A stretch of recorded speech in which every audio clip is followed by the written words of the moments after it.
Hello and a very warm welcome to Elephant and Castle's bespoke LSST campus. My name is Kunal Chan Mehta, and I'm absolutely delighted to introduce Jemelin Artigas as part of our leadership series. Jemelin, welcome to LSST. I hope you are now part of the LSST family, and we've got so many questions for you. Firstly, we want to congratulate you for capturing our hearts throughout your wonderful time on the BBC Apprentice show. All of our students have constantly spoke about you, about your miraculous journey, and how you captured every single moment on the show with full force and full dignity. So thank you so much for coming in today. It's an absolute pleasure. I've also had an additional pleasure. I didn't just watch you on the BBC Apprentice. I've known you for more than 10 years. You're a personal friend of mine and a true inspiration too. I want to ask you a few questions. Everybody we spoke to said that you were definitely one of the most memorable candidates on the show. But what made you actually apply to the BBC Apprentice? How are we doing? Thank you for spending the afternoon with me. Thank you for being here. Make it worth your while. The reason why I applied for the Apprentice is very, very simple. I came to this country when I was 16 years old. I was a baby. I didn't have anyone in this country apart from an ex-boyfriend that cheated on me. So, yeah, that didn't go really well. And I became homeless. I didn't speak the language. I had a very, very tough time. I never told my mother that I was homeless because she would have come and picked me up. And I wanted to prove to her that I could do it. I had several jobs, from cleaning to flyering to, everything that we do when you don't speak the language. And I slowly started to build myself up, starting to learning English. Then I went to college.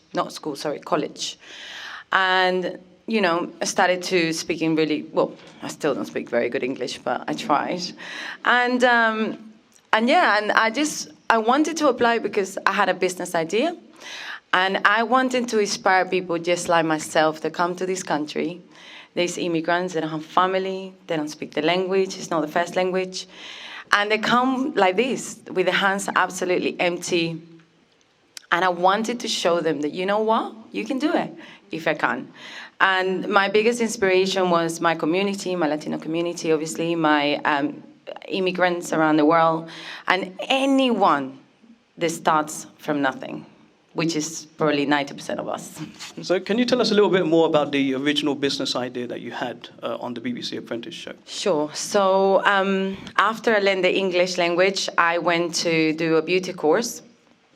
I felt like I could never go to university because I had to support myself and I had to support my family back home. So I knew if I went to university, I wasn't going to be able to study. And I think a lot of you guys can relate to that. I went to do a beauty course. I became a beauty therapist for about 4 years. Okay. So normally, they ask you the questions, and normally a normal masseuse would be, okay, give you a short answer and then carry on with the massage and just be quiet. I didn't. I gave him probably the worst massage of his life. However, he liked the way I was talking and how passionate I was about life. And he introduced me into the events world, which is when I started working in events 10 years ago. I became very successful doing events, lead generation, but there was a lot of gaps in the market, a lot of issues and problems in the market nobody was able to solve. And I came up with an app that is launching later on this year. And it's for the events industry to solve a lot of problems that no one has cared to. So I want to move on to another section of today's talk, and that is about your very successful and very becoming acting career. Yeah, so, I know Brad Pitt, you know what I mean? Like Michael Peña as well. No, I'm joking, I don't know them. I just met them that day. So I've always had a passion for acting, and the only reason why I love acting is that you can actually become someone else and not be yourself. It is draining being yourself every day because you have all these thoughts in your mind and you're like, oh, what is my life going? Oh my God, what am I doing? Oh, my friend she just got married. My friend just bought a house and I can't even afford the rent. And, we got so many things that we deal with on a daily basis that acting allows you to be this other person. So, but I never been able to pursue it because I had to work. I had to work to feed myself. I had to work to feed my family back home. Then I became a mother, so I had to feed him too. And, you know, I've always had that passion for acting. So I had the pleasure to work next to Michael Peña and Brad Pitt. Had breakfast with Brad Pitt, not like that, but, you know, in the same setting. Met Shia LaBeouf. For me, it was like, wow, you know, there is a girl from Venezuela that didn't speak English and was homeless about, you know, 16 years ago, and here she is sitting next to all these superstars. So it was an amazing experience, and there's more to come.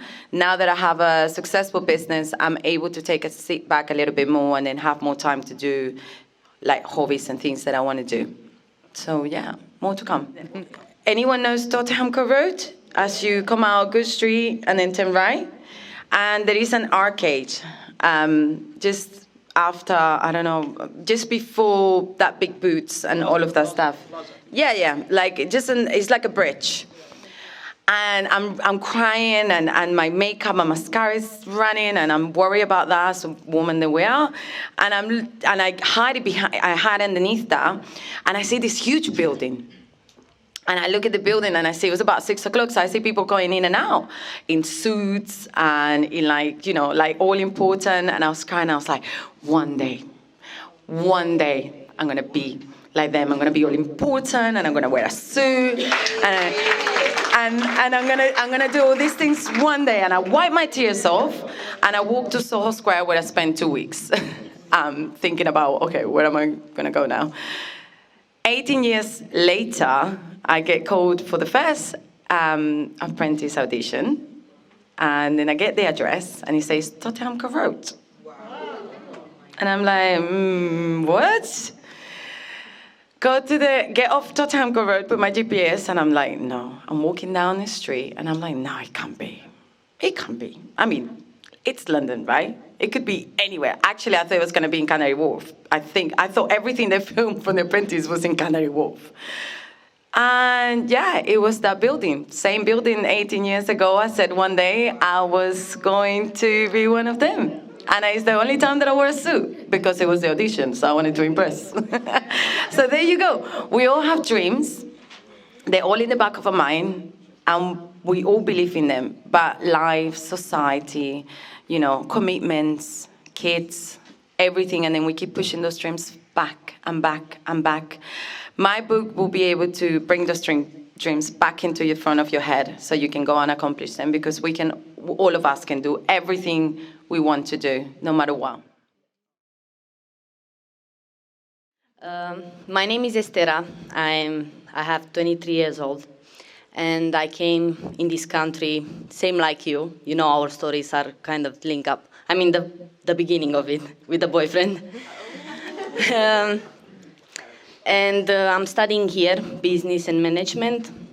At the beginning, I was thinking I'm doing this course only to have a better job, you know, but I already have it. I'm working as a manager in Amazon.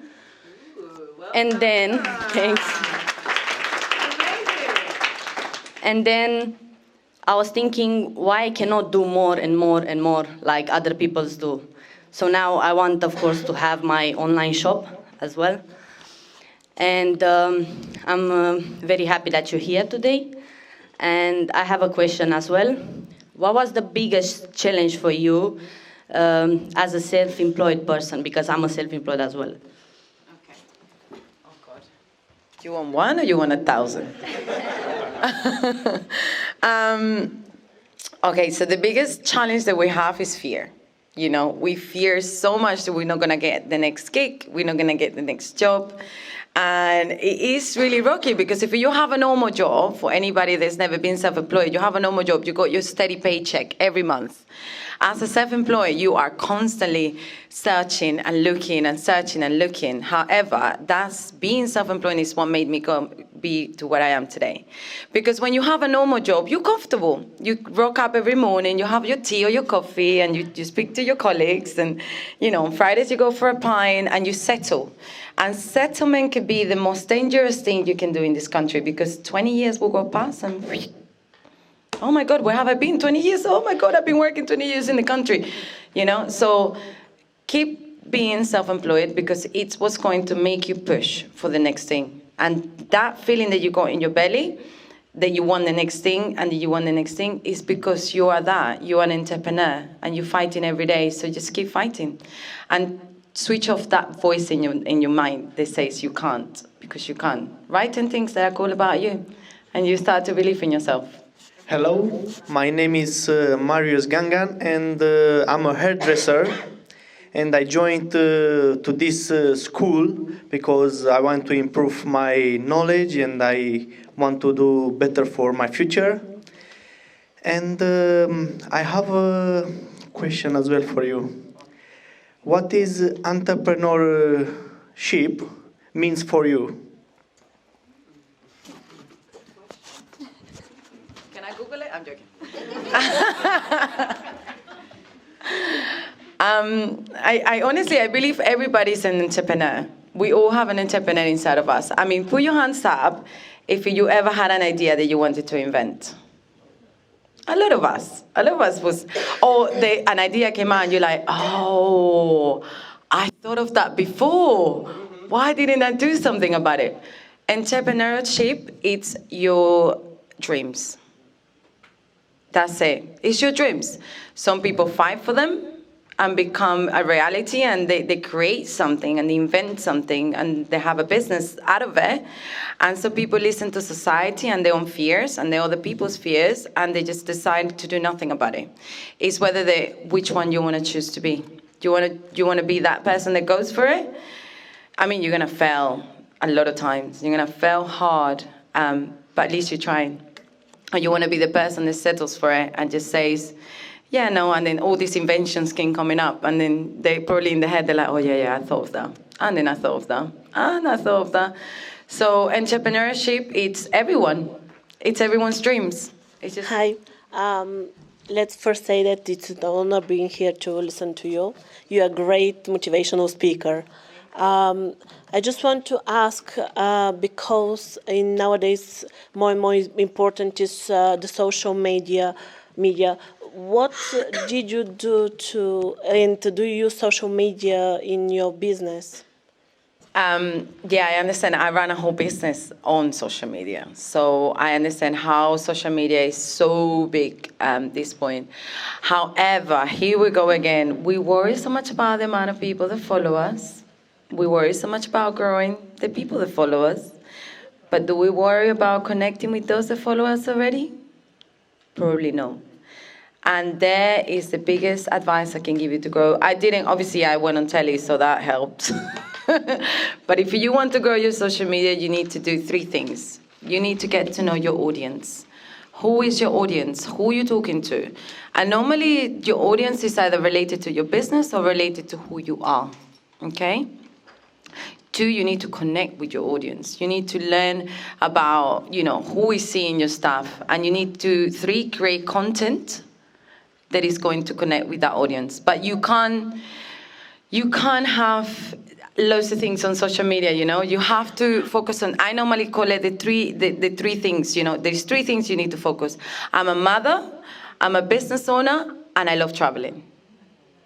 So you need to pick 3 things, and those 3 things has to keep, you can't one day post about your dogs, and then the next day post about, cakes, and then the next day post about, holiday, because you're just gonna confuse your audience. You need to learn who your audience is or who you want your audience to be and speak to them, because then that's gonna make your social media grow. And forget about the amount of followers. Worry about the ones that you have already. Hi, Norman Campbell. I'm a student here at the London School of Science and Technology doing a business management course. I suppose the focus of my question to you, from a UK perspective, with small businesses, and you've got businesses trying to flourish every day, what are some of the focuses that a small business, maybe someone like me who has a small business, want to grow that? What are some of the things that that person needs to think about?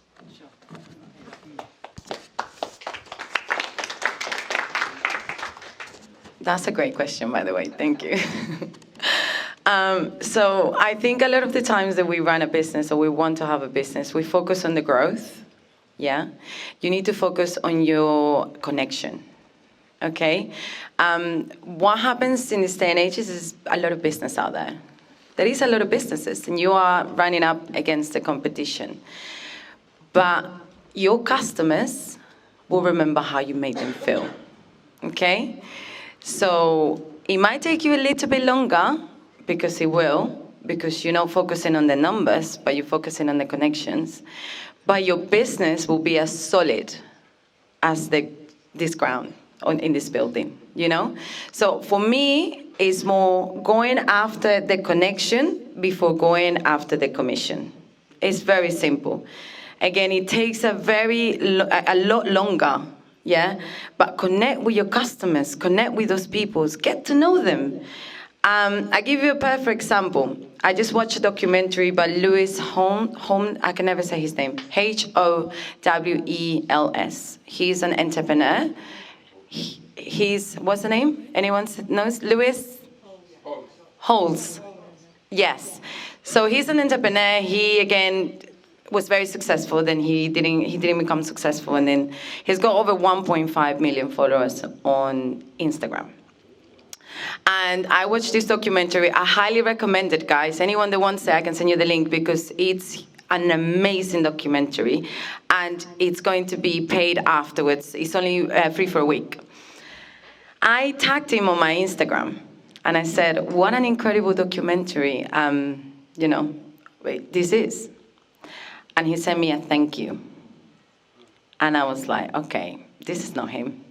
So I texted him and I said, this is not really Lewis, is it? And he sent me a voice note. And it was him. Yeah, I know. I felt really stupid. But this is what I mean. These people become successful because they connect with the audience. And you need to connect with the audience that you have now, because what's going to happen is that audience is going to be so connected to you, they're going to go and do the marketing for you. And so on, so on. So, yeah.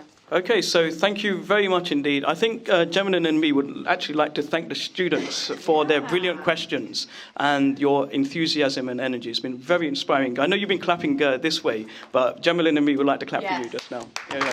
Absolutely.